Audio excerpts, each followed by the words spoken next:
I can hear you very well. Is there any problem with my sound?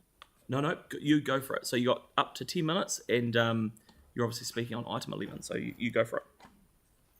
Yeah, very good. So, kia ora koutou, and thank you for having me along. I won't take 10 minutes. Apologize for not being present in person, but I am sitting at home with COVID at the moment.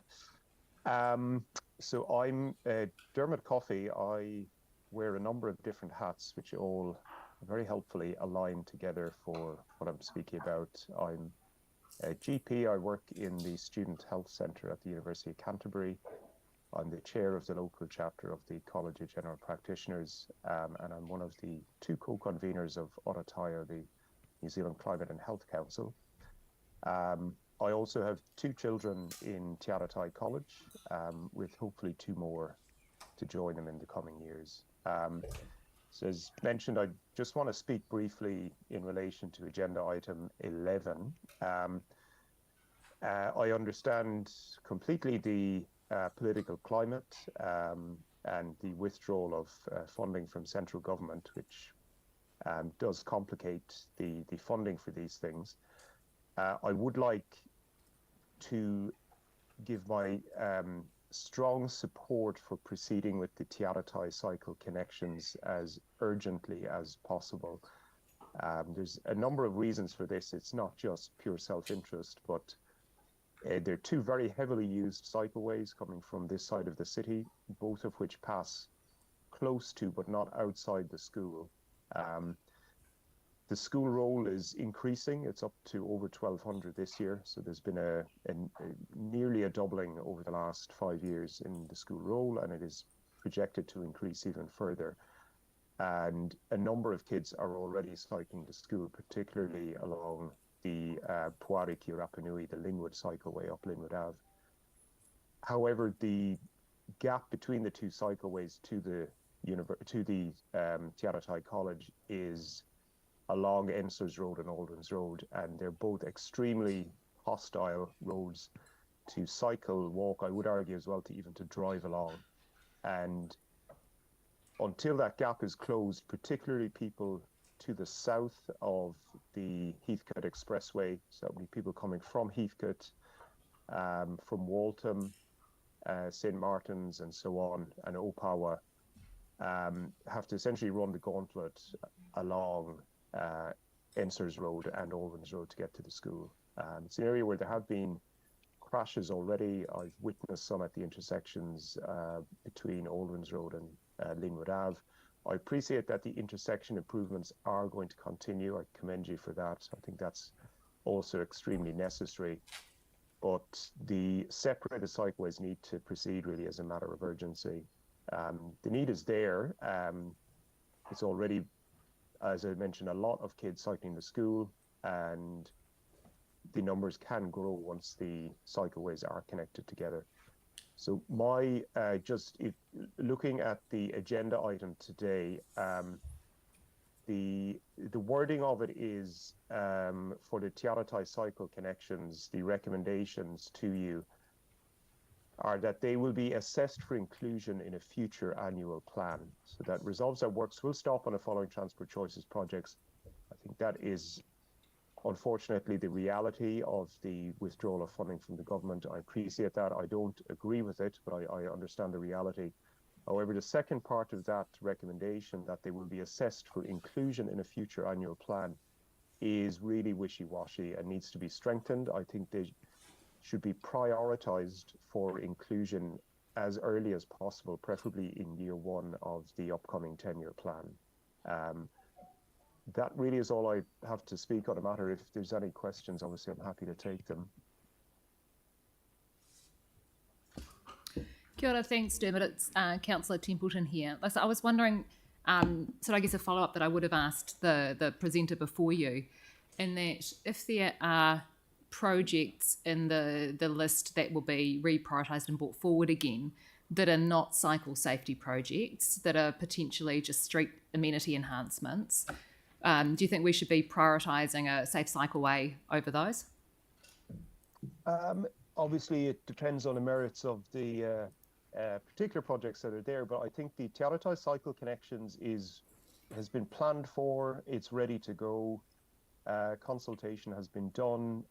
Some of the difficulties around the intersection between Ferry Road and Ensors and Oldwins have been ironed out, and it is an area where kids are already putting themselves in danger on a daily basis, and where crashes happen regularly. The intersection is always littered with broken glass and things like that from crashes. So I think it would be hard to imagine a project that could be more ready to go, better planned, and more needed than this one. That would be my personal opinion on it.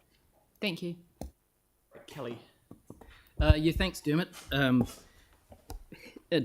It's good to see that you have a sort of a pragmatic approach to this sort of thing. Are you aware that one of those projects that will be reprioritised is a very, very busy roundabout that's going to be looked at in Marahau Road and Burwood Road in my area, which has actually been programmed to be done for something like 9 years. So that's going to allow school kids, because I get constant complaints from people in my area about the trouble with children trying to bike to Waitakere School.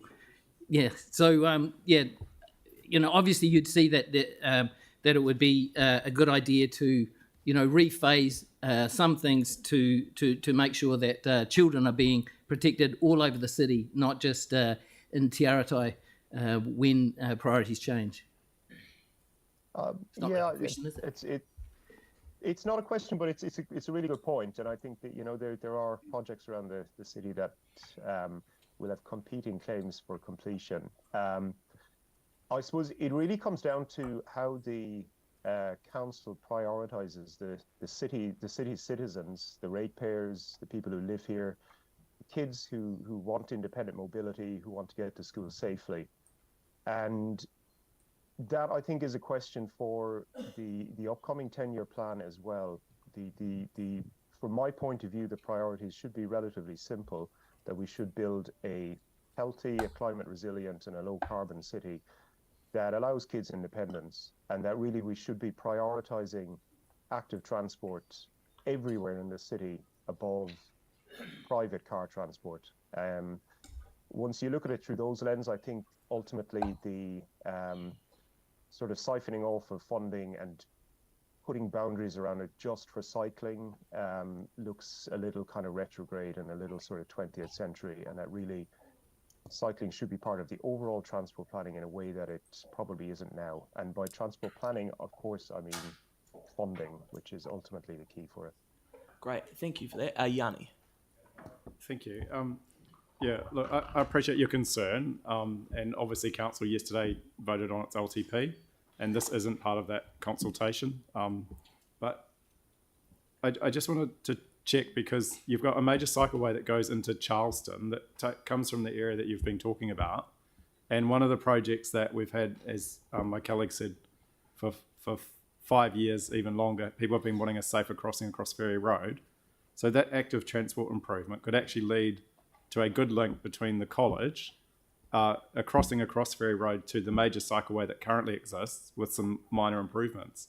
So I'm just trying to get your understanding of if you think we should be prioritising that, so that we can get a safer crossing for the kids going to the school and for the local community, and that would also enable us to continue doing the major cycleway in one of the poorest parts of town, which is the Fitzgerald to Swans Road.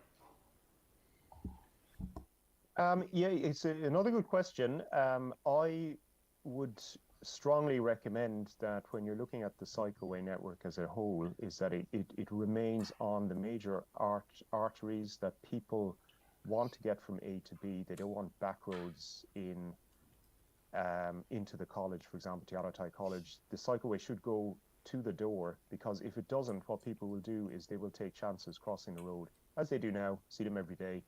If people are crossing the road and you make it more difficult, or it takes longer to get there, people aren't going to go that way. So the cycleways, just like any form of transport, should be as direct as possible. And the direct link, the clear one, is along Ensors and Oldwins, connecting Ara at one end, obviously, 2 cycleways, and then a major high school. And that's really where it should go. Other crossings, absolutely. I think there are many more areas where they should go in, but from a cycleway perspective, getting the most bang for buck really would put them on the major roads from and to the areas that people use. Great, you've just timed that perfectly. That's the 10 minutes up. So hey, thank you, Dermot, very much for that. I think that's been useful. Kia ora. Thank Really you all. appreciate you making the time. Thank you. Bronwyn, do you want to come